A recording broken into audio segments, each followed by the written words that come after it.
Hi families, இன்றைக்கி டே 3யோட continue video தான். இன்றைக்கி நைட்டு நம்ம வீட்டில் என்ன சமையல் பார்த்திங்கன்னா எக் ஃப்ரைட் ரைஸ் தான்.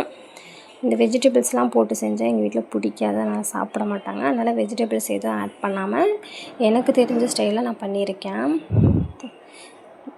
முட்டையை பொடி மாஸ் மாதிரி பண்ணி ஆட் பண்ணால் தான் உங்களுக்கு பிடிக்கும். அதனால் நான் முட்டை பொடி மாஸ் பண்ணுறதுக்காக தனியாக 5 முட்டை கொஞ்சமாக சால்ட் ஆட் பண்ணி பொடி மாஸ் மாதிரி பண்ணி எடுத்துட்டேன். இப்போ தாளிக்கிறதுக்கு எண்ணெய் ஊற்றி எண்ணெய் காஞ்சதுக்கப்புறம் பூண்டு, பச்சை மிளகா, கருவேப்பிலை போட்டு நல்லா ஃப்ரை பண்ணிவிட்டு அதுக்கப்புறம் வெங்காயம் போட்டு நல்லா வதங்குற வரைக்கும் வெயிட் பண்ணிவிட்டு நல்லா வதங்கி எடுத்துக்கோங்க. அதுக்கப்புறம் தக்காளி ஆட் பண்ணி நல்லா வதக்கி விட்டுட்டு தக்காளி போட்டு கொஞ்ச நேரத்தில் 1 டீஸ்பூன் இஞ்சி பூண்டு ஆட் பண்ணி நல்லா ஃப்ரை பண்ணி அந்த பச்சை ஸ்மெல் போகிற வரைக்கும் நல்லா வதக்கி எடுத்துக்கோங்க. நல்லா வதங்கினதுக்கப்புறம் நான் மசாலா ஆட் பண்ணுறேன்.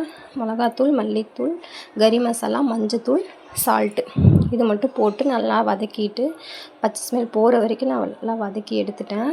வதங்கினதுக்கப்புறம் பொடி மாஸ் பண்ணோம்ல, அதையும் இதிலையே ஆட் பண்ணிவிட்டு அதையும் நல்லா கிளறிட்டு அதுக்கப்புறம் லைட்டாக சீரகத்தூள், பெப்பர் தூள் இதை மட்டும் ஆட் பண்ணி நல்லா வதக்கி எடுத்துட்டேன்.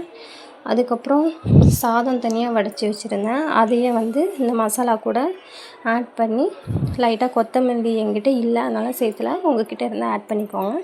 கொத்தமல்லி போட்டு நல்லா கிளறி எடுத்துட்டேன்.